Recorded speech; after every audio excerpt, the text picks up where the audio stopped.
ગુજરાતના ખેડૂતો માટે હવે અલગ અલગ પક્ષ છે લડવાના મૂડમાં દેખાઈ રહ્યો છે। અત્યાર સુધી આપણે જોયું કે કોંગ્રેસ દ્વારા જે ખેડૂતો માટે એક પદયાત્રાનું આયોજન કરવામાં આવ્યું અને આ તમામ બાબતે હવે આમ આદમી પાર્ટી પણ પાછળ નથી રહી। હવે લાગે છે કે ખેડૂતોના નામે ક્યાંક રાજકારણની શરૂઆત થવા જઈ રહી છે। એક તરફ પદયાત્રા અને બીજી બાજુ હવે આમ આદમી પાર્ટી છે તે ક્યાંક ઉપવાસ આંદોલન ઉપર ઉતરવાની છે। નમસ્કાર, આપ જોઈ રહ્યા છો નિર્ભય ન્યૂઝ અને હું છું આપની સાથે રિદ્ધિ। ગુજરાતની અંદર ચૂંટણીનો માહોલ હોય કે ના હોય, પરંતુ અલગ અલગ પક્ષ છે પોતાના નામે રાજનીતિ કરવાનાથી ક્યાંક બાજ નથી આવતા તેવું પણ જોઈ રહ્યા છીએ।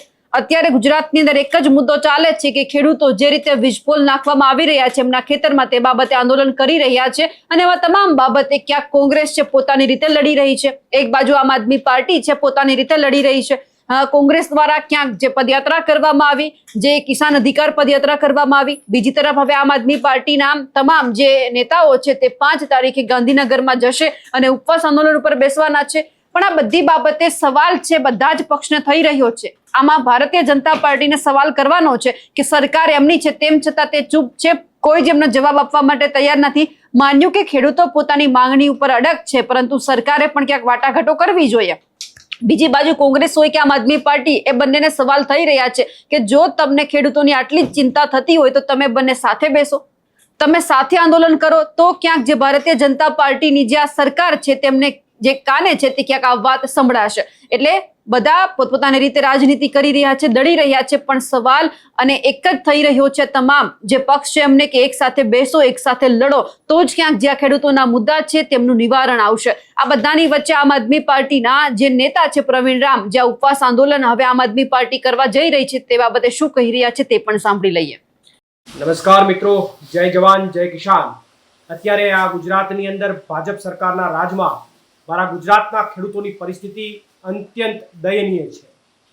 હાલની પરિસ્થિતિની વાત કરવામાં આવે તો મારો ગુજરાતનો ખેડૂત એમના ખેતરમાં બિનકાયદેસર રીતે જે વીજપોલ ઊભા કરવાની વાત છે એમને લઈને ઝઝૂમી રહ્યું છે। જેતપરની અંદર લગભગ ઘણા બધા દિવસોથી ખેડૂતો આમરણ ઉપવાસ ઉપર છે। આખા ગુજરાતમાં ખેડૂતો અલગ અલગ જગ્યાએ આ મુદ્દાને લઈને વિરોધ કરી રહ્યા છે અથવા લોકશાહી ઢબે લડાઈ લડી રહ્યા છે।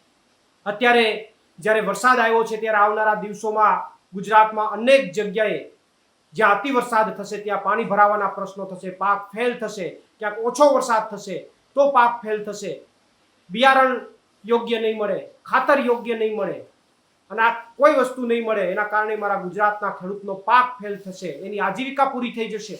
અને જો કદાચ બધું સારું અને સમુસૂત્રું રહ્યું તો મારા ખેડૂતને ભાવ નહીં મળે। એટલે મારો ગુજરાતનો ખેડૂત કાયમી માટે પીડાતો આવ્યો છે અને અત્યારે જે કંઈ પણ આંદોલનો ચાલી રહ્યા છે જેતપરની અંદર હોય કે આમ આદમી પાર્ટી અને ખેડૂતોના મુદ્દાને લઈને કિસાન મહાપંચાયત કરીને અન્ય મુદ્દાઓને લઈને આંદોલનો કર્યા, છતાં પણ આ નમાલી ભાજપ સરકારના પેટનું પાણી નથી હલતું। કુદરત મહેરબાન થઈ ગઈ, કુદરતના પેટનું પાણી હલી ગયું અને વરસાદ સાર્વત્રિક આવ્યો, પણ આ સરકારના પેટનું પાણી નથી હલતું।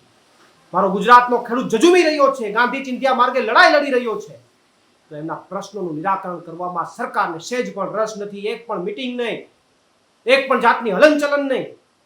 અને ત્યારે ગુજરાતના ખેડૂતના સમર્થનમાં, ગુજરાતના ખેડૂતોના મુદ્દાના સમર્થનની અંદર, વીજપોલને લઈને જે લડાઈ ચાલી રહી છે મુદ્દાની અંદર, સમર્થનની અંદર ને આવનારા સમયમાં ગુજરાતના ખેડૂતને જે પ્રશ્નો ઉપસ્થિત થવાના છે તમામ મુદ્દાઓના સમર્થનમાં અને એની લડાઈ ગાંધી ચિંધ્યા માર્ગે લડવા માટે આમ આદમી પાર્ટી દ્વારા તારીખ 5 એટલે કે રવિવારના રોજ ગાંધીનગર સત્યાગ્રહ છાવણી ખાતે ગુજરાતના ખેડૂતો માટે એક સામૂહિક ઉપવાસનું આયોજન કરવામાં આવ્યું છે।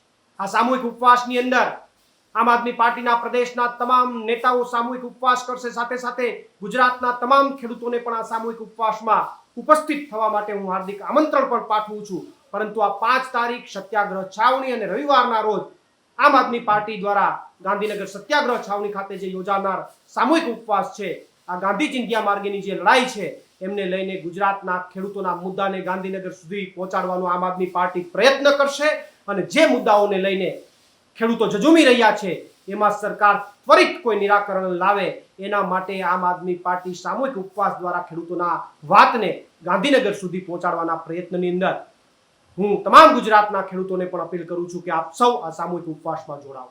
આભાર આપનો, પ્રવીણ રામ, પ્રદેશ ફ્રન્ટલ અધ્યક્ષ આમ આદમી પાર્ટી. 5 જુલાઈના રોજ હવે ગાંધીનગરની અંદર જે આમ આદમી પાર્ટીના નેતાઓ ઉપવાસ આંદોલન ઉપર બેસવાના છે અને હવે એ જોવાનું છે કે સરકાર સાંભળે છે, કારણ કે એક બાજુ પદયાત્રા ચાલી રહી છે, હવે એક બાજુ ઉપવાસ આંદોલનની શરૂઆત થશે, પણ આ બાબતે સરકારને જેટલું સાંભળવું છે એટલું જ સાંભળશે, પરંતુ ક્યાંક આ તમામ વિપક્ષો એક સાથે ભેગા થઈ એકજૂટ થઈ પોતાની તાકાત બતાવવી પડશે ખેડૂતો માટે, કારણ કે એકવાર આપણે જોયું કે અમદાવાદથી ગાંધીનગર સુધી ટ્રેક્ટર રેલીનું આયોજન કરવામાં આવ્યું હતું, એમાં પણ ફાંટા દેખાયા, એટલે આ ફાંટાને હવે એક તરફ કરવાનો સમય આવ્યો છે, એક સાથે લડવાનો સમય છે, પરંતુ હવે આ પક્ષ ક્યારે સમજે છે તે પણ સવાલ છે. અમારા અહેવાલને લઈને આપનું શું માનવું છે કમેન્ટ કરીને ચોક્કસથી જણાવજો. સાથે જ અમારી નિર્ભય ન્યૂઝ ચેનલને લાઇક, શેર અને સબસ્ક્રાઇબ કરવાનું ભૂલશો નહીં. નમસ્કાર.